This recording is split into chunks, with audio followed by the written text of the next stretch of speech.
بسم اللہ الرحمن الرحیم۔ السلام علیکم ورحمۃ اللہ وبرکاتہ۔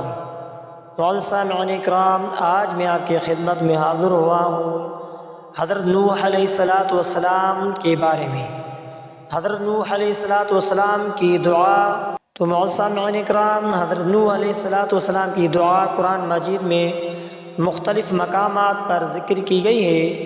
ایک مشہور دعا جو حضرت نوح علیہ السلام نے اپنی مخالفین کے خلاف اور اپنی قوم کی ہدایت کے لیے مانگی، وہ سورہ نوح میں مذکور ہے۔ وہ بخشش اور مغفرت کی دعا ہے۔ رب اغفر لی ولوالدی ولمن دخل بیتی مؤمنا وللمؤمنین والمؤمنات ولا تزد الظالمین الا تبارا۔ یہ سورہ نوح 28ویں پارے میں ہے۔ اے میرے رب، مجھے میرے والدین کو اور جو میرے گھر میں ایمان کے ساتھ داخل ہوا اور تمام مومن مردوں اور مومن عورتوں کو بخش دے، اور ظالموں کے لیے تباہی کے سوا کچھ نہ پڑا۔ کشتی بنانے اور ظالموں کے خلاف دعا نوح علیہ السلام کی۔ فدعا ربہ انی مغلوب فانتصر۔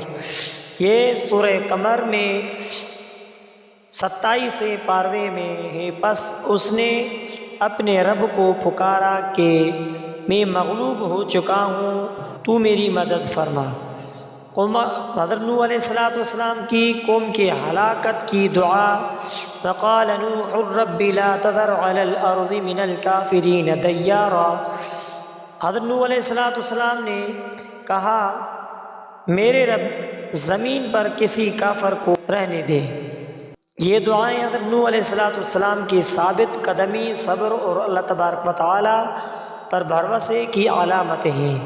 تو معزز سامعین اکرام، حضرت نوح علیہ السلام کی کشتی کا واقعہ قرآن مجید میں مختلف مقامات پر بیان ہوا ہے، اور اس دوران حضرت نوح علیہ السلام کی کئی دعائیں بھی ذکر کی گئی ہیں، جیسا آپ نے اوپر سنا۔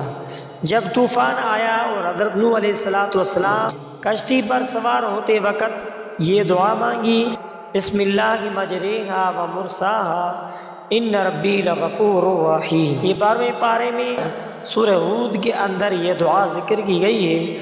اللہ تعالیٰ کے نام سے ہے اس کا چلنا اور اس کا ٹھہرنا، بے شک میرا رب بڑا بخشنے والا نہایت رحم فرمانے والا ہے۔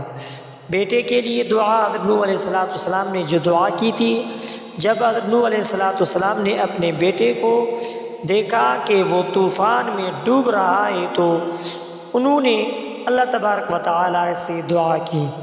وَنَادَى نُوحٌ رَبَّهُ فَقَالَ رَبِّ إِنَّ ابْنِي مِنْ أَهْلِي وَإِنَّ وَعْدَكَ الْحَقُّ وَأَنْتَ أَحْكَمُ الْحَاكِمِينَ۔ یہ بھی سورہ ہود کے اندر ہے۔ اور نوح علیہ السلام نے اپنے رب کو پکارا اور کہا، اے میرے رب، میرا بیٹا میرے اہل میں سے ہے، اور یقیناً تیرا وعدہ سچا ہے، اور تو سب فیصلہ کرنے والوں میں سے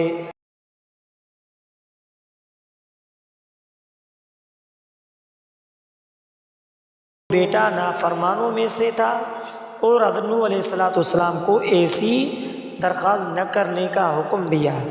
طوفان کے بعد زمین خشک ہونے کی دعا۔ جب حضرت نوح علیہ السلام زمین سے پانی اتر گیا اور کشتی جودی پہاڑ پر ٹھہر گئی، تو حضرت نوح علیہ السلام نے یہ دعا کی، رب انزلنی منزلا مبارکا وانت خیر المنزلین۔ یہ آیت سورہ مومنون 18ویں پارے۔ اے میرے رب، مجھے برکت والی جگہ اتار، اور تو بہترین جگہ دینے والا ہے۔ یہ تمام دعائیں حضرت نوح علیہ السلام کے ایمان اور اللہ تبارک و تعالیٰ پر بھروسے اور صبر کی عکاسی کرتی ہے۔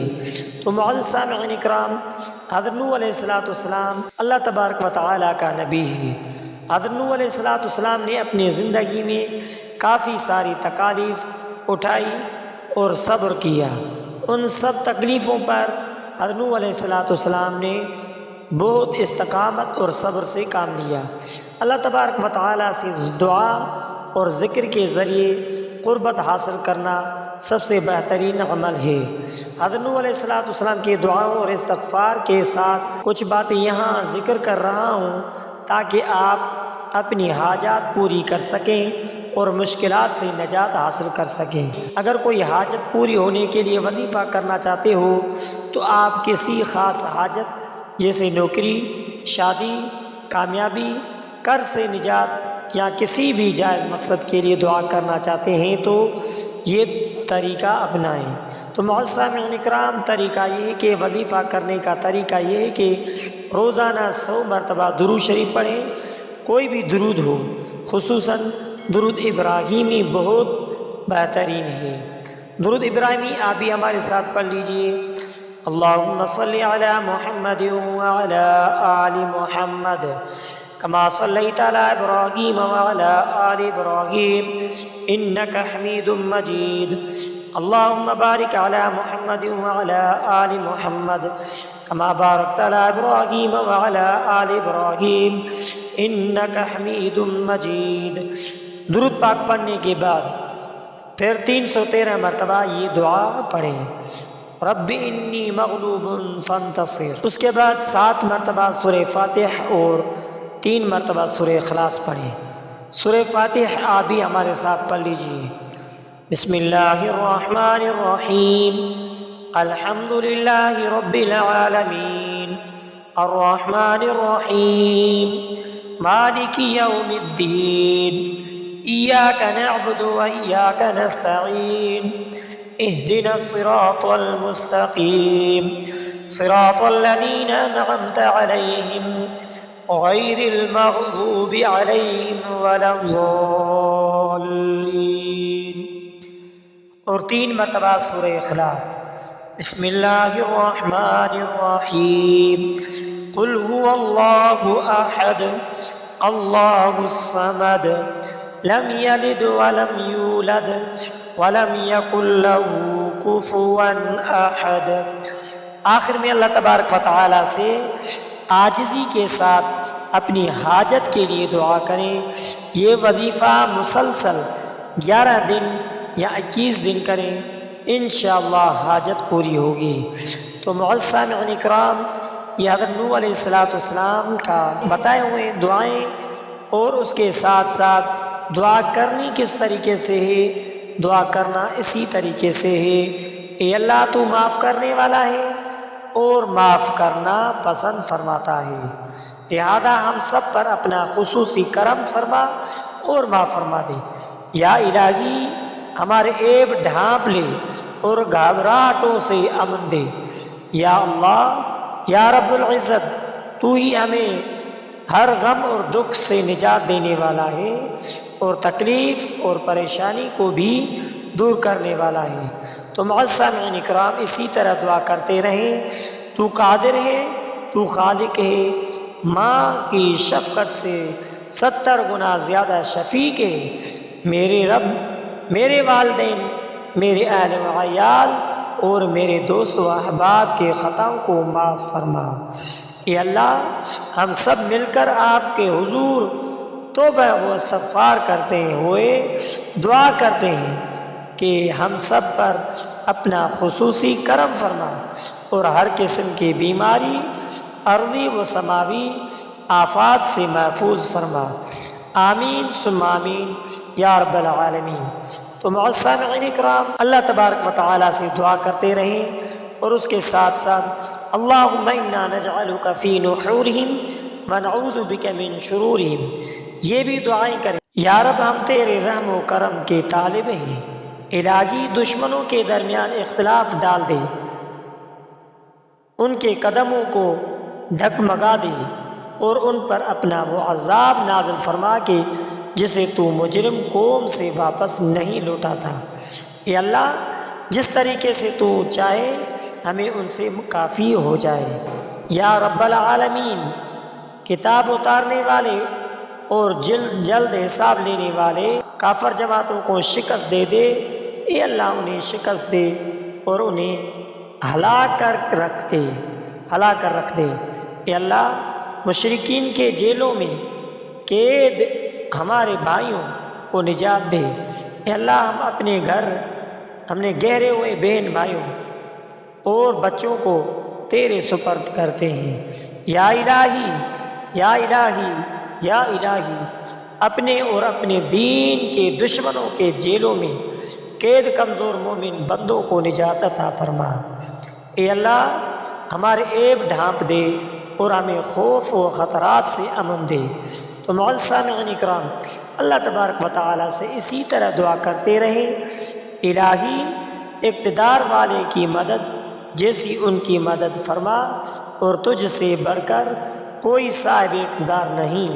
بدر والے دن جیسے ان مشکل غیر مظلوموں کی مدد فرما، ان کی مدد بھی کر اور انہیں محفوظ بھی رکھ، انہیں ثابت قدم رکھ، ان کے دلوں میں اطمینان و سکون نازل فرما، انہیں سامنے سے، پیچھے سے، دائیں سے، بائیں سے، اوپر سے، نیچے سے محفوظ رکھ۔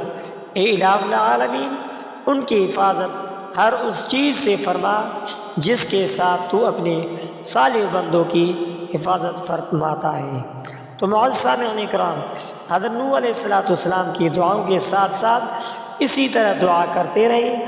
اگر مالی پریشانی اور رزق کی تنگی، اگر آپ قرضوں میں گہرے ہوئے ہیں، مالی پریشانی میں مبتلا ہیں، یا رزق میں برکت چاہتے ہیں، تو حضرت نوح علیہ السلام کی یہ دعا بہت مؤثر ہے۔ وظیفہ کرنے کا طریقہ یہ ہے کہ روزانہ 300 مرتبہ استغفر اللہ العظیم واتوب الیہ، استغفر اللہ العظیم واتوب الیہ۔ ہر نماز کے بعد 11 مرتبہ سورہ واقعہ پڑھیں، جمعے کے 41 مرتبہ سورہ مزمل پڑھیں، روزانہ یا واسع یا رزاق یا فتاح 100 مرتبہ پڑھیں۔ نماز تہجد میں سورہ نوح کی آیت نمبر 10 اور 12 پڑھ کر دعا کریں۔ 10 اور 12 آیت یہ ہے، فَقُلْتُ اسْتَغْفِرُوا رَبَّكُمْ إِنَّهُ كَانَ غَفَّارًا يُرْسِلِ السَّمَاءَ عَلَيْكُمْ مِدْرَارًا وَيُمْدِدْكُمْ بِأَمْوَالٍ وَبَنِينَ وَيَجْعَلْ لَكُمْ جَنَّاتٍ وَيَجْعَلْ لَكُمْ أَنْهَارًا۔ یہ وظیفہ مالی پریشانی، قرض سے نجات اور زمین میں اور رزق میں برکت کے لیے بہت فائدہ مند ہے۔ تو معزز سامعین اکرام، شادی میں رکاوٹ یا اولاد کے لیے وظیفہ کرنا چاہتے ہیں، تو اگر شادی میں رکاوٹ ہو رہی ہو یا اولاد کی نعمت کی درکار ہو، تو یہ وظیفہ شادی میں آسانی کے لیے روزانہ نماز فجر کے بعد 41 مرتبہ سورہ یاسین پڑھیں، بعد میں عشاء کے 101 مرتبہ یا لطیف یا ودود پڑھیں، ہر جمعے کے دن 7 مرتبہ سورہ طٰہٰ کی آیت 131 اور 132 پڑھیں۔ اولاد کے لیے روزانہ 303 مرتبہ یا مصور یا خالق پڑھیں۔ نماز تہجد میں 7 مرتبہ سورہ مریم پڑھیں، انشاءاللہ بہت فائدہ ہوگا۔ تو معزز سامعین اکرام، ہر نماز کے بعد 21 مرتبہ رب لا تذرنی فردا وانت خیر الوارثین، رب لا تذرنی فردا وانت خیر الوارثین، رب لا تذرنی فردا وانت خیر الوارثین پڑھیں۔ یہ وظیفہ شادی میں آسانی، اچھے رشتے اور اولاد کی نعمت کے لیے بہت مؤثر ہے۔